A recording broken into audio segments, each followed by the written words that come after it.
Hi friends, welcome to Satya's Lifestyle Channel. இன்னைக்கு நம்ம பார்க்க போற ரெசிபி வந்து காளான் சுக்கா தான். ரொம்ப ஈஸியா prepare பண்ணலாம். ரொம்ப இன்கிரிடியன்ட்ஸும் அதிகமா இல்லாம ஈஸியா ஒரு 15 to 20 மினிட்ஸ்ல ரெடி பண்ற மாதிரியான டிஷ் தான் அது.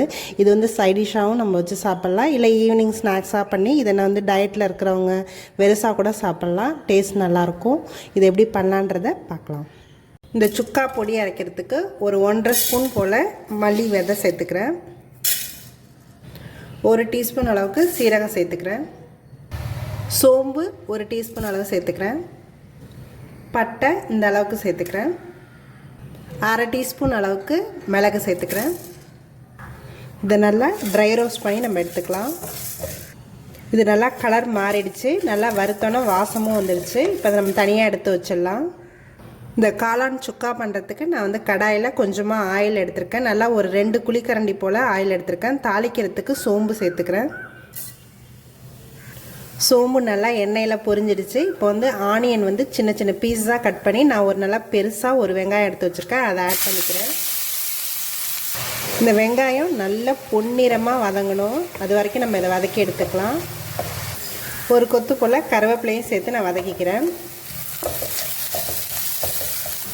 இப்போ தக்காளி வந்து ஒரு மீடியம் சைஸ் தக்காளி வந்து நான் பீஸஸாக கட் பண்ணி வச்சுருக்கேன். அதை வந்து ஆட் பண்ணிக்கிறேன். இந்த வெங்காயம் தக்காளி எல்லாத்தையுமே நல்லா சுருளை வதக்கிக்கலாம். வெங்காயம் தக்காளி எல்லாமே நல்லா வதங்கிடுச்சு. இப்போ வந்து நான் 1 டீஸ்பூன் போல் இஞ்சி பூண்டு விழுது சேர்த்துக்கிறேன். இந்த இஞ்சி பூண்டோட பச்சை வாசனை போகிற அளவுக்கு நல்லா வதக்கிக்கலாம். இஞ்சி பூண்டோட பச்சை வாசனை எல்லாம் போயிடுச்சு. இப்போ 1 டீஸ்பூன் போல் மஞ்சத்தூள் சேர்த்துக்கிறேன். மல்லித்தூள் 1 டீஸ்பூன் சேர்த்துக்கிறேன். 1/2 டீஸ்பூன் அளவுக்கு கரம் மசாலா தூள் சேர்த்துக்கிறேன். கொஞ்சமாக கறி மசாலா ஒரு 1/2 டீஸ்பூன் அளவுக்கு சேர்த்துக்கிறேன். மிளகாத்தூள் காரத்துக்கு உங்களுக்கு தகுந்தபடி சேர்த்துங்க. நான் 1 டீஸ்பூன் அளவுக்கு சேர்த்துக்கிறேன். நம்ம மிளகும் வந்து வறுத்துட்டு அரைச்சிருக்கிறதுனால நான் 1 டீஸ்பூன் சேர்த்துருக்கேன். இந்த ஸ்பைசஸ் எல்லாத்தையுமே நம்ம நல்லா வதக்கிக்கலாம். தண்ணி வந்து இப்போ சேர்க்க தேவையில்லை. ஏன்னா மஷ்ரூம்லேயே நல்லா தண்ணி விடும். ஸோ இந்த மசாலாவை மட்டும் லைட்டாக வறுத்துக்கலாம். மசாலாவை நல்லா வறுத்தாச்சு. இப்போ வந்து நான் மஷ்ரூம் வந்து 2 கட் பண்ணி வச்சுருக்கேன். ஏன்னா மீடியம் சைஸ் மஷ்ரூம்ங்கிறதுனால இந்த மாதிரி கட் பண்ணி வச்சுருக்கேன். ரொம்ப பெருசாக இருந்தால் நீங்கள் 4 கட் பண்ணிக்கலாம். இந்த மஷ்ரூமை நல்லா இந்த மசாலாவோட கோட் ஆகிற மாதிரி நல்லா பரட்டி விட்டுக்கலாம். தண்ணி விட தேவையில்லை. இதுலையே தண்ணி விட்டுரும். சால்ட் வந்து இந்த டிஷ்ஷுக்கு தேவையான அளவுக்கு சால்ட்டு சேர்க்குறேன்.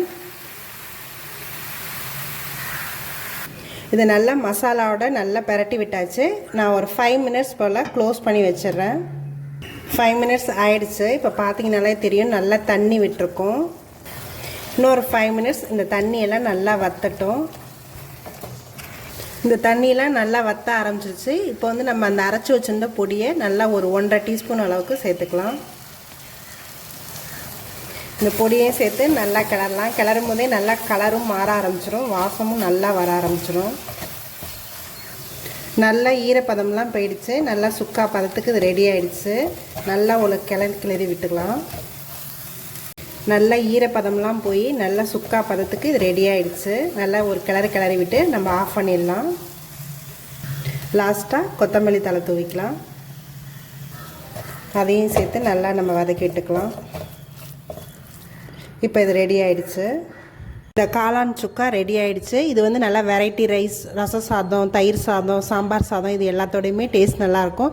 அது மட்டும் இல்லை ஈவினிங் ஸ்நாக்ஸாக கூட இதை வச்சு நம்ம வெறுசாகவே சாப்பிட்லாம். எதோடையும் சைட் டிஷ் இல்லாமல் டேரெக்டாகவும் சாப்பிட்லாம். டேஸ்ட் அவ்வளோ சூப்பராக இருக்கும். அதுவும் இந்த லாஸ்ட்டாக வறுத்து போட்ட பொடியோட வாசம் அவ்வளோ சூப்பராக இருக்கும். இதை நீங்களும் உங்கள் வீட்டில் ட்ரை பண்ணி பாருங்கள். என்னோடய வீடியோஸ் எல்லாத்தையும் பாருங்கள். மறக்காமல் எங்கள் சேனலை சப்ஸ்கிரைப் பண்ணுங்கள். தேங்க்யூ ஃபார் வாட்சிங்.